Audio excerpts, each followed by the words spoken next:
अनेक ऐसे टोटके हैं, जैसे एक मुखी रुद्राक्ष पहनना है, दो मुखी पहनना है, तीन मुखी पहनना है, 4, 5, 6, 7, 8, 9, 10, 11 कितने मुखी आप रुद्राक्ष पहनते हैं उतने मुखी का एक मंत्र होता है। ये नहीं कि आप गए और कहीं से एक रुद्राक्ष लिया और पहन लिया, ऐसे रुद्राक्ष काम नहीं करता है। और वो मंत्र जरूर करना चाहिए। जैसे एक मुखी रुद्राक्ष पहने तो कौन सा मंत्र करना चाहिए बोलिए? वो मंत्र हमारे यहां इस पे आ रहा है, ओम ह्रीम नमः।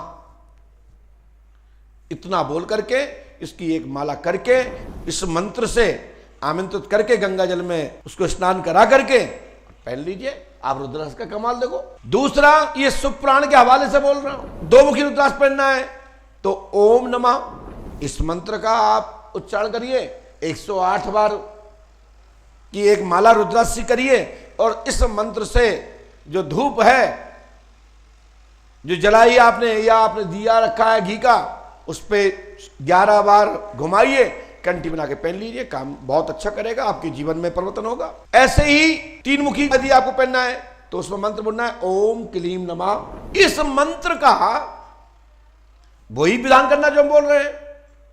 इसी पे टोटके बनते हैं, इसी से टोटका बन जाएगा, इसी से तांत्रिक विधि के अंतर्गत आने वाले मंत्र बन जाएंगे और इसी में हम कुछ एक दो शब्द और जोड़ेंगे अपने जो गुरु परंपरा से हमें प्राप्त हैं। यही मंत्र, यही रुद्राक्ष आपके जीवन में अलग दिशा का काम करने लगता है। 4 मुखी आप रुद्राक्ष पहनेंगे तो मंत्र है ओम ह्रीम नमः। 5 मुखी पहनेंगे तो फिर वही मंत्र है ओम ह्रीम नमः, है ना।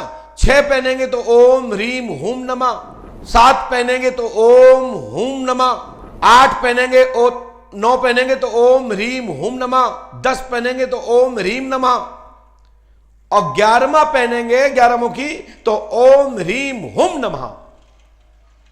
अब ये मंत्र 2 बार रिपीट भी हुए हैं कहीं कहीं, ध्यान रखना है। तो कहीं कहीं वो 11 मुखी है और उसमें एक ही रूप दिख रहा है, उसके गिनती में नहीं आ रहा है, तो वहां वो यही मंत्र का प्रयोग करना पड़ेगा, ठीक है ना। तो इस प्रकार से ये मंत्र करना है। अब आ गया यदि 12 मुखी आपको प्राप्त हो गया कहीं से तो उसमें ओम क्रोम श्रोम छोम नमः, तो इस प्रकार से इसको पहनना है।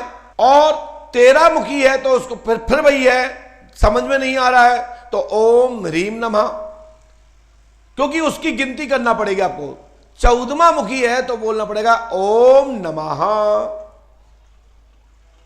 अब ईमानदारी से जो मुख होते हैं, जो नवग्रह मंडल के 9 अंक हैं, 1 से लेकर 9 तक, और लास्ट में यदि आप ज्यादा कोई चतुर विद्वान है तो 10 तक मान लेते हैं। वैसे हमारे यहां पूर्ण जो कुंड है, जो यज्ञ अनुष्ठान होता है तो 9 कुंडी होता है। वैसे 1 कुंडी, 5 कुंडी, 9 कुंडी, फिर उसके बाद 11 कुंडी, फिर उसके बाद 21 कुंडी, 51, 101, 1100, 11 लाख।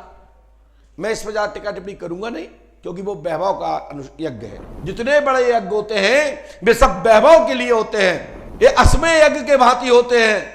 साधु संतों में ऊंचा स्थान बैठने के लिए होता है। हमने इतना बड़ा महायज्ञ किया है। वैसे हमारे यहाँ कुंड जो महायज्ञ कहा गया है वो 1 कुंडी और 5 कुंडी और 9 कुंडी को कहा गया है। फिर दिव्य और भव्य और विस्तार देने के लिए 1108 कुंडी करिए, जैसे हमने किया था। उसी को फिर हमने संतों के आदेश निर्देश के अनुसार हमने 111 कर दिया था, 1111 कर दिए थे, 3 कुंड और बढ़ा दिए थे। तो हमारा आपका कहने का मतलब है आप लोग 9 मुखी तक विशेष पहने और ज्यादा है तो 11 मुखी तक, 11 मुखी तक, तो 11 मुखी तक पहन सकते हैं। बाकी तो पहनो भैया अलग अलग है। अब इसी पे टोटका बन जाते हैं, लेकिन इसके लिए ये बड़ा खतरनाक हो जाएगा, इसका कोई काट नहीं कर पाएगा। औषधि का तो काट एक बार कर सकते हैं, साबर मंत्रों का काट कर सकते हैं, लेकिन बीज मंत्रों का काट संसार में कोई नहीं कर पाता। इसलिए हम इस पे कोई टोटका इसलिए नहीं बताएंगे, यदि किसी ने किसी के ऊपर कर दिया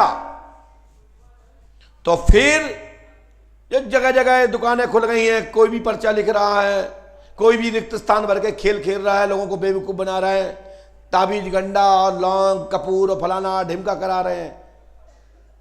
ऐसे लोग जो अर्थ का अनर्थ कर देंगे और लोगों को जान खोनी पड़ जाएगी, कोई बचाने वाला नहीं मिलेगा। क्योंकि बहुत कम दुकानें संत ऐसे हैं ऐसे मठ मंदिर हैं, ऐसे विद्वान हैं, या ऐसे ऐसे जगह कुछ साधक आज की तारीख में मिलने वाले हैं इस युग में, तब संभव है कि इसका उपाय कुछ निकल आए। नहीं तो आजकल तो नकली चीजों का बढ़ावा ज्यादा है, असली चीजें लुप्त होती जा रही है। इसलिए हम आपको लौकिक विधि से, लौकिक उपचार बताकर आपको समाधान दे देते हैं, जिससे कोई ना कोई आपको उसका भविष्य में कोई उल्टा हुआ तो कोई काट कर दे।